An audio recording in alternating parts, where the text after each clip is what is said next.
नमस्कार, आरएनआई में आप सभी का स्वागत है और मैं हूं आपके साथ निकिता ठकुना। पीएम मोदी के नेतृत्व में भारतीय रेलवे वंदे भारत और नमो भारत से अब बुलेट ट्रेन तक पहुंचने वाली है। सरकार रेलवे से जुड़े प्रोजेक्ट को गति देने के लिए लगातार काम कर रही है। माना जा रहा है कि भारतीय रेलवे का गतिमान देश के मान को दिनों दिन बढ़ा रहा है।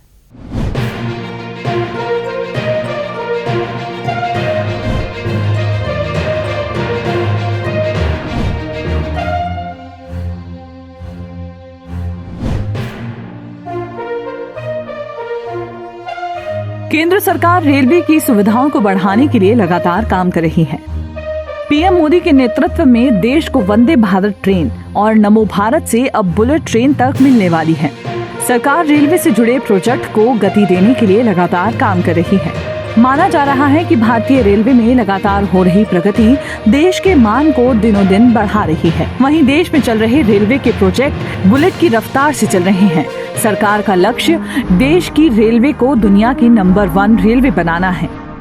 वहीं रेल मंत्री अश्विनी वैष्णव ने बताया कि सरकार दुनिया के सबसे बड़े रेलवे स्टेशन पुनर्निर्माण कार्यक्रम को कर रही है। साथ ही उन्होंने ये भी कहा कि अब तक किसी भी देश ने इसे करने का प्रयास नहीं किया है। रेल मंत्री अश्विनी वैष्णव ने कहा कि रेलवे अब आत्मनिर्भर बनने की दिशा में तेजी से काम कर रहा है। सरकार ने श्रीलंका, बांग्लादेश ही नहीं बल्कि दुनिया भर के दूसरी जगहों पर ट्रेन निर्यात करने का रोड मैप तैयार किया है। इसी कड़ी में आधुनिक तकनीक से लैस वंदे भारत ट्रेन को अब निर्यात किया जाएगा। ब्रॉड गेज के अलावा स्टैंडर्ड गेज वाली वंदे भारत का भी निर्माण शुरू किया गया है। रेल मंत्री अश्विनी वैष्णव ने कहा कि वंदे भारत ट्रेन युवाओं को बेहद पसंद आ रही है। यात्रियों को इस ट्रेन में वर्ल्ड क्लास आधुनिक ट्रेन का आनंद मिल रहा है। कुछ ही वर्षों में इस ट्रेन को निर्यात किया जाएगा। पुल पुश तकनीक पर आधारित वंदे भारत ट्रेन रिकॉर्ड स्तर पर सफल रही है। वैष्णव ने बताया कि साल 2014 तक आरओबी और आरयूबी का निर्माण काफी धीमी गति से होता था। बता दें कि प्रधानमंत्री नरेंद्र मोदी ने 20 अक्टूबर 2023 को उत्तर प्रदेश के गाजियाबाद में देश की पहली रैपिड रेल का उद्घाटन किया था।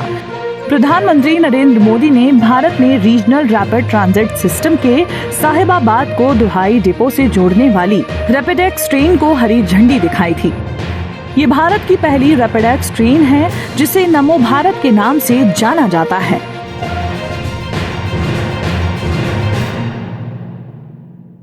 भारतीय रेलवे को देश की लाइफलाइन कहा जाता है। मोदी सरकार में रेलवे का चेहरा पूरी तरह से बदल चुका है। राजधानी शताब्दी का सफर अब वंदे भारत नमो भारत से होकर बुलेट ट्रेन तक पहुंचने वाला है। इसी तरह भारतीय ट्रेन का गतिमान देश के मान को दिनों दिन बढ़ा रहा है। मेरे साथ आरएनआई में इतना ही। देखते रहिए आरएनआई न्यूज़। धन्यवाद।